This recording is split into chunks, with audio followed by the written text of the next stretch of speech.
This is something I came up with to have a look at a known good hairspring from a Vostok 2400 series. And what I did was I took a piece of cardstock, put an X across it, and right in the center there is a post.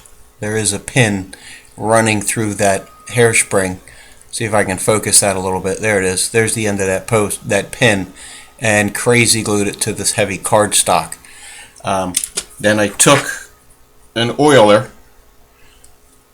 and at these two points here and here is where the bends are going to start, and then up at the termination point I have another one that's relatively close, and I have it oriented so these lines are running parallel with the lines across the collet, and half of that collet grips the end of the hairspring. This is a known good one, and you can see it's very concentric. It's it should be. It's brand new. So I'm going to take that off. Let's see.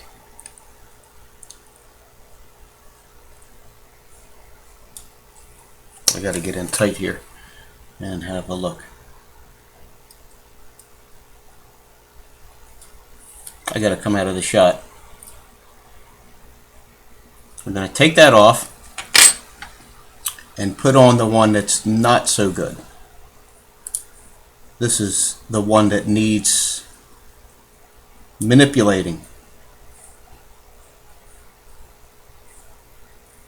This isn't, I don't know what you would call this. So I'm going to orient that so those milled lines are parallel, and it's oriented the way the last one was, although it's a bit off there.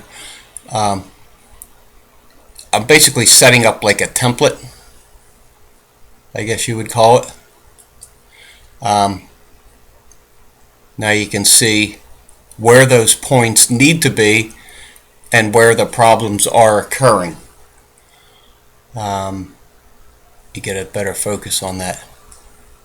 So all of the coils look good so far. They're all nice and concentric, looks real nice. The problem begins, that's out of focus, isn't it? Well, there's many problems, but the problem begins, I'm not even looking at this, I'm looking at my computer screen. The problem begins right around here. You can see this coil starting to open up, and there's a kink, and then another kink, and another kink, and another kink. This coil has to be evened up all the way to this first point. So starting over here, almost at the 9 o'clock position here, I'm going to attempt to adjust that gap so it's consistent all the way to the 6 o'clock, and then to this point. Then we're going to put a bend in it.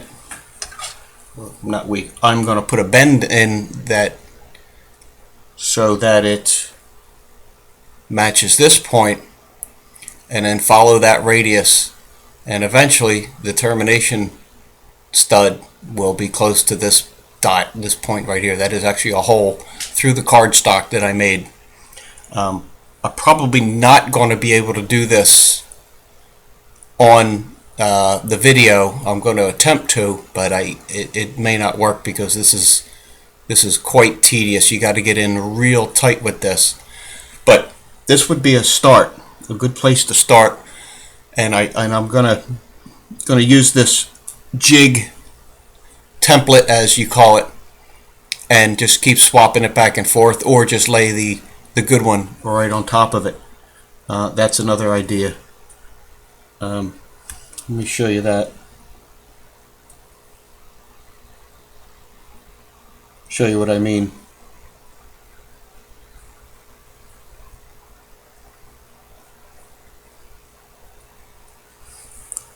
I could lay that right on top of it and then work from there. So I'm going to attempt to do this with the microscope, but I got a feeling it's not going to work because you really got to get in tight on this. And This is just something I came up with that maybe somebody can say, you know what, that's not a bad idea. At least you have something to work with. Crazy glue, a stud, whatever. That pin that I used is 12 thousandths of an inch diameter, and it's actually a lancet for sticking your finger for testing your blood glucose. I took that out of a lancet.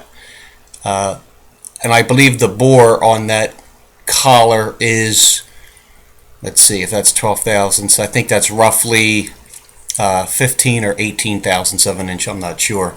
It shows a little slop in there, but for this purpose, I think if we get this close and we can regulate it and get this ticking better, that's good enough for me, and we're going to try that and see what happens.